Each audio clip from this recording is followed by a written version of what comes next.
Hello friends, previous వీడియోలో different types of viral diseases, bacterial diseases అనేటువంటివి అయితే చూసాము.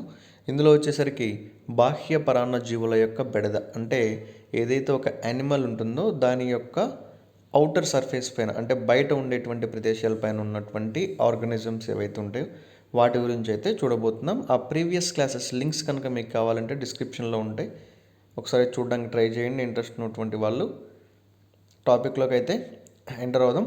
పశువులపైన ఉండేటువంటి బాహ్య పరాన్న జీవులు ఏవైతే ఉంటాయో వీటిలో పేలు, గోమారులు, మిన్నలు మరియు దోమలు, సో ఈ 4 రకాలైనటువంటివి బాగా ముఖ్యమైనటువంటివి అన్నమాట. అయితే ఇందులో మొదటిగా పేలు గురించి కనుక చూస్తే ఇవి పశువు యొక్క శరీరం పైన ఉండి చర్మము నుంచి రక్తమును పీలుస్తూ ఉంటాయి. అయితే చర్మం పైనే ఇవి గుడ్లు కూడా పెడుతూ ఉంటాయి. ఈ గుడ్లు వెంట్రుకలను అతుక్కొని ఉండి అవి పగిలిన తర్వాత పేలుగా మారుతూ ఉంటాయన్నమాట. ఈ పేలు ఒక పశువు నుండి వేరొక పశువుకి ఆనుకొని ఉన్నప్పుడు పశువుల కోసం వాడు పనిముట్ల ద్వారా వ్యాప్తి చెందుతూ ఉంటాయన్నమాట. అంటే ఇవి సైజులో చాలా చిన్నగా ఉంటాయి కాబట్టి ఈ పశువులు ఏవైతే ఉంటాయో రెండు ఎప్పుడైతే డైరెక్ట్ స్కిన్ కాంటాక్ట్ వస్తుందో అప్పుడు ఒకదాని నుంచి ఇంకొకదానికి వ్యాప్తి చెందేటువంటి అవకాశం అయితే ఉంటుంది. వీటితో పాటుగా అక్కడ వాడేటువంటి పనిముట్లు ఏవైతే ఉంటాయో సో వాటి నుంచి కూడాను ఒక చోటు నుంచి ఇంకొక చోటుకి ట్రాన్స్ఫర్ అయ్యేటువంటి అవకాశం అయితే ఉంటుందన్నమాట. ఇది ఎక్కువగా వెంట్రుకలు ఉన్నటువంటి జంతువులలో అలాగే గేదె దూడలలో ఇవి కనిపిస్తూ ఉంటాయన్నమాట. ఈ పేలు పెట్టినటువంటి పశువులు దురద వలన శరీరాన్ని గోడలకు చెట్లకు రుద్దుతూ ఉంటాయి. అంటే ఈ పేలు ఏవైతే ఉంటాయో వీటి వలన వచ్చేటువంటి దురదను తట్టుకోలేక పశువులు అనేటువంటి వాటి యొక్క శరీరాన్ని గోడలకి చెట్లకి రుద్దుతూ ఉంటాయన్నమాట. మేత అనేటువంటివి సరిగా తినలేవు, అలాగే పాల ఉత్పత్తి అనేటువంటిది తగ్గిపోతుంది.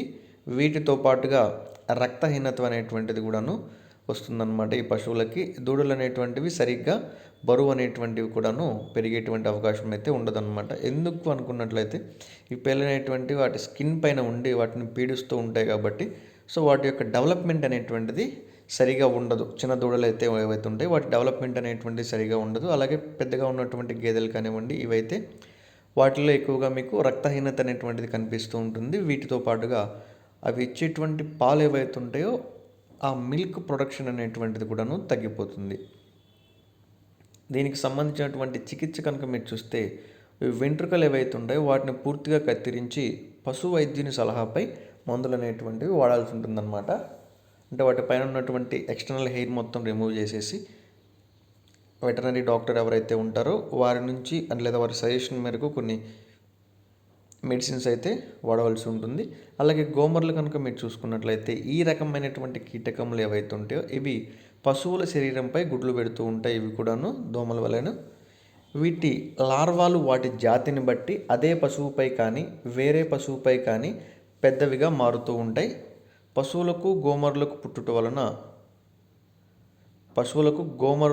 వలన విష పదార్థములను విడుదల చేయటం వలన అవి చికాకుగా ఉంటూ ఉంటాయి అన్నమాట. రక్తహీనత అనేటువంటిది వస్తూ ఉంటుంది గోమరుల వలన కూడాను. అలాగే ఈ గోమరులు ఉన్నప్పుడు ఏమవుతుంది అంటే ఆ పశువు యొక్క చర్మం అనేటువంటిది దాని యొక్క సహజ సిద్ధమైనటువంటి కాంతిని కోల్పోతూ ఉంటుంది. మరియు వీటి వలన పాల ఉత్పత్తి అనేటువంటిది కూడాను తగ్గుతూ ఉంటుందన్నమాట. మీకు గోమరులు కనుక కంపేర్ చేసుకున్నట్లయితే వాటి యొక్క సిమ్టమ్స్ అనేటువంటివి కామన్ సిమ్టమ్స్ ఏముంటాయంటే రక్తహీనత అనేటువంటిది కనపడుతూ ఉంటుంది. వీటితో పాటుగా అల్టిమేట్గా పాల ఉత్పత్తి అనేటువంటిది కూడా తగ్గిపోతుంది. ఏ పశువుకైనా కూడాను ఏదైనా ఒక వ్యాధి వచ్చినప్పుడు అల్టిమేట్గా అది దాని యొక్క ప్రొడక్షన్ మీద ఎఫెక్ట్ అనేటువంటిది చూపిస్తూ ఉంటుందన్నమాట. ఇది కామన్ సిమ్టమ్ అనేటువంటిది మీరు గుర్తుపెట్టుకోవాల్సింది. పాల ఉత్పత్తి అనేటువంటిది ఖచ్చితంగా తగ్గిపోతూ ఉంటుంది. అలాగే చికిత్స కనుక మీరు చూసుకున్నట్లయితే సాధ్యమైనంత వరకు పశువులపై ఉండేటువంటి గోమర్లను ఏరివేసి చంపివేయాల్సి ఉంటుంది. అలాగే పశు వైద్యుని సలహాపై మందులు కూడాను వాడవచ్చు. ఈ మిన్నలు ఏవైతే ఉంటాయో ఇవి పశువులలో వివిధ రకాలమైనటువంటి మైట్స్ వలన మెంజ్ అనేటువంటిది వస్తుందన్నమాట. ఈ జీవులు వెంట్రుకల మొదలలో లేదా చర్మంపై పొదలలో సన్నని రంధ్రం చేసుకొని వాటిలో నివసిస్తూ ఉంటాయన్నమాట. శరీరం పైన దురద అనేటువంటిది ఉంటూ ఉంటుంది. చర్మం అనేటువంటిది మొద్దుబారేటువంటి అవకాశాలు కూడా అయితే ఉంటాయన్నమాట. అంటే హార్డ్గా అయిపోతూ ఉంటుంది. చర్మం పొలుసుగా ఊడిపోతూ ఉంటుంది. అలాగే చర్మం పైన పుండ్లు అనేటువంటివి పడి రసి కారుతూ ఉంటాయి. ఈ రసి పడ్డ చోట తిరిగి చర్మం వ్యాధికి లోనవుతూ ఉంటుందన్నమాట. అలాగే వీటి వలన పాల ఉత్పత్తి అనేటువంటిది కూడా తగ్గిపోతూ ఉంటుంది. ఈ పుండ్లు ఏవైతే ఉంటాయో ఈ పుండ్ల పైన బ్యాక్టీరియా అనేటువంటిది చేరడం వలన ఈ పుండ్ల దగ్గర చీము అనేటువంటి పట్టేటువంటి అవకాశాలు కూడా ఉంటాయి.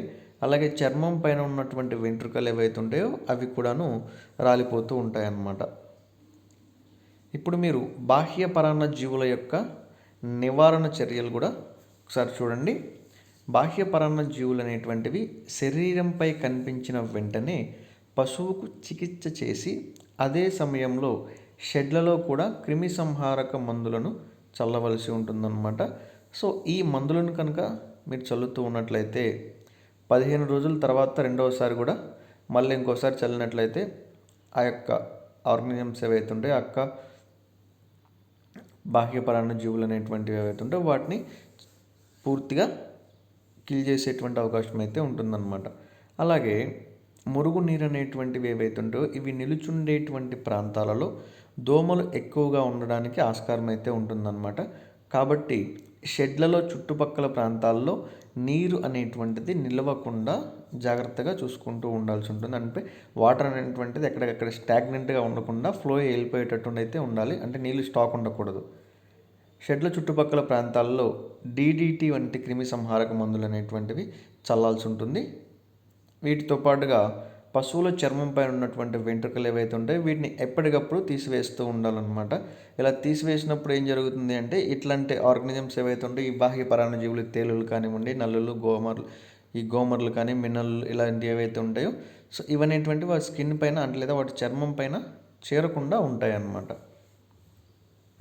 పశువుల పైన అప్పుడప్పుడు డిప్పింగ్, స్ప్రేయింగ్ పద్ధతులలో పశు వైద్యులు సూచించినటువంటి క్రిమి సంహారక మందులు అనేటువంటివి చల్లాల్సి ఉంటుందన్నమాట. ఇంకోటి మెయిన్గా గుర్తుపెట్టుకోవాల్సినటువంటిది ఏంటంటే సో మనకి తెలిసినటువంటివి లేదా మనకి చుట్టుపక్కల వాళ్ళు చెప్పినటువంటివి ఏవంటే అవి కెమికల్స్ అనేటువంటివి ఆ యానిమల్స్ పైన కానివ్వండి లేదా వాటికి ఉన్నటువంటి గేదె దూడలు ఏవైతే ఉంటాయో వాటి మీద కానివ్వండి డైరెక్ట్గా స్ప్రే చేయకుండా ఒక క్వాలిఫైడ్ ఆర్ సర్టిఫైడ్ డాక్టర్ ఎవరైతే ఉంటారో వారి యొక్క సజెషన్ మేరకు సో వాటికి వచ్చినటువంటి బాహ్య పరాన్నజీవులు ఏ రకమైనటువంటివి సో వాటికి ఎంత మోతాదులో ఈ కెమికల్స్ అనేటువంటివి వాడాల్సి ఉంటుంది, ఎంత మోతాదులో వాడినప్పుడు ఈ మెయిన్ యానిమల్ ఏదైతే ఉంటుందో దానికి డ్యామేజ్ అవ్వకుండా ఓన్లీ దానిపైన ఉన్నటువంటి ఆర్గానిజమ్స్ ఎలా చనిపోతాయి అనేటువంటి దాని గురించి కొన్ని మెజర్మెంట్స్ అయితే ఉంటాయన్నమాట. దేనికి ఎంత కెమికల్ అనేటువంటిది మిక్స్ చేయాలి అనేటువంటి దాని గురించి కూడాను. సో అటువంటి వాటి గురించి సరిగా ఐడియా లేనప్పుడు ఒక క్వాలిఫైడ్ ఆర్ సర్టిఫైడ్ డాక్టర్ దగ్గర నుంచి సజెషన్స్ అనేటువంటివి తీసుకొని అక్కడి నుంచి కనుక మీరు కనుక ప్రొసీడ్ అయ్యి సమగ్రమైనటువంటి చర్యలు కనుక తీసుకున్నట్లయితే సో వీటి యొక్క నివారణలో సక్సెస్ అయ్యేటువంటి అవకాశాలు అయితే ఉంటాయి. అలాగే మీకు ఇంకా ఫర్దర్ క్లాసెస్ అనేవి కావాలి అనుకుంటే ఛానల్ అనేటువంటిది రెగ్యులర్గా ఫాలో అవ్వడానికి ట్రై చేస్తారని ఆశిస్తున్నాను.